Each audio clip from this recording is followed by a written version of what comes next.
How do you feel about yourself in general after all is said and done with the court case? I'm Oliver Brown and I fought for desegregation of schools. I don't feel like the government has done enough to try to ban segregation. I wasn't happy with either because I felt like it didn't accomplish much of anything. Segregation was going to be banned one day, but it's not happening anytime soon.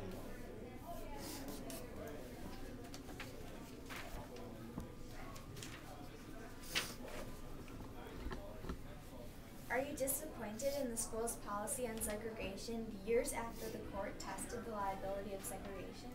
Yes, because the whole point of the trial was to desegregate all schools in a year or so. And when the court mentioned with all deliberate speed, it was devastating, as shown because all is going on right now. They all said that they could take their time and have they certainly had. To conclude this, what would you like to see moving on in the near future? I would like to see every school in the country have desegregation happen. It really shouldn't take more than a year, and I would like to see freedom struggles and inequality disappear. That would be my ideal world.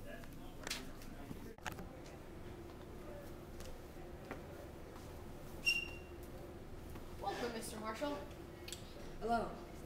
So, Mr. Marshall, what exactly was your relation to the Brown versus Board case? Well, I was the plaintiff lawyer for Brown fighting for desegregation of schools. Many of your arguments were related to the controversial 14th Amendment, correct? Of course, because there was lots of misinterpretation of it during the Plessy versus Ferguson case. What about that case was misinterpreted? It was a misinterpretation of the Equal Protection of Law clause in the 14th Amendment, since equal protection should not allow racial segregation. What exactly did the 14th Amendment allow? Well, it allowed the government to prohibit racial discrimination, including public schools. And what didn't the 14th Amendment specify? It doesn't specify if states can have segregated schools and education. I heard you also had some psychological testing done? What was that about? Yes, we did some testing on the minds of African American children and found that segregation had negative effects on them. And these were your four main arguments? Yes. Well, thank you for giving me your knowledge and time on this divisive subject. You're welcome. It was my pleasure. We welcome John W. Davis, a distinguished attorney from South Carolina. Mr. Davis is the leading attorney for the defendants in the Brown versus Board case. Mr. Davis, will you please tell us a little bit about your case?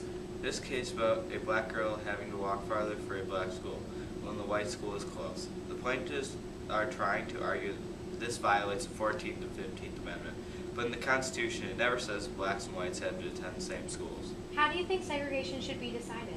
It's a regional custom, and the state should be able to decide. It's a state's right.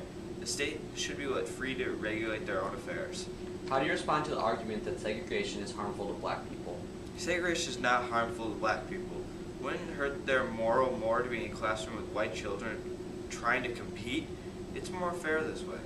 Why aren't we able to integrate white and black children? Whites are making a good effort to equalize, but black children still live with the effects of slavery. It would take a lot of time for them to even be at the same level as white children.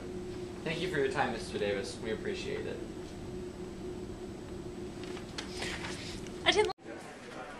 Hello, Mr. Brown. Can you please tell us a little bit more about your involvement in the case? Yes, of course. I was a plaintiff from Massachusetts. I wanted non-segregated elementary schools, just like many other parents involved in the case. Thank you.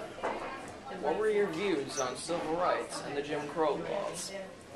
I didn't support the laws about segregation, and that's why I sued the Board of Education, because it didn't support my views on the 14th Amendment rights that my son had. What role did the NAACP play in this decision? The NAACP activists helped me bring the case before the federal court. What would you like the outturn of this case to be?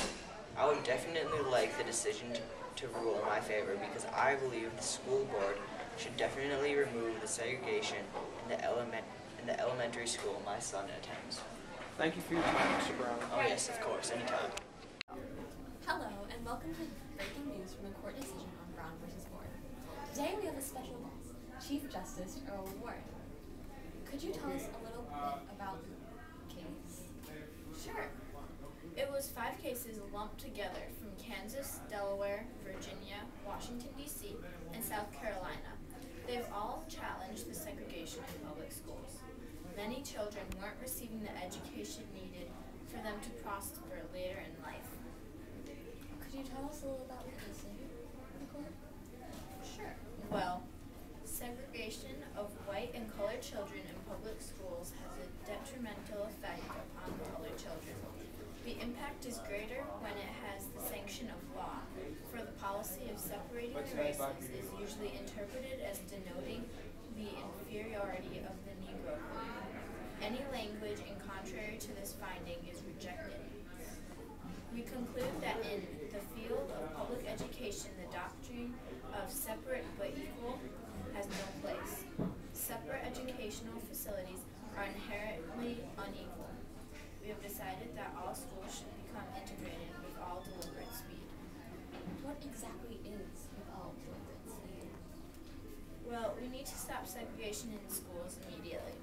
It's unfair to African Americans and it's depriving their children from the equality they deserve. We need to stop it now. It's holding them back from gathering knowledge and prospering later in life. Though all deliberate speed basically means as fast as humanly possible. And how do you plan on enforcing this decision? Well, we're not entirely sure. The decision was rather vague on how to enforce it. But the fact that the ruling isn't very precise may lead to segregationist resistance. But we feel that the overall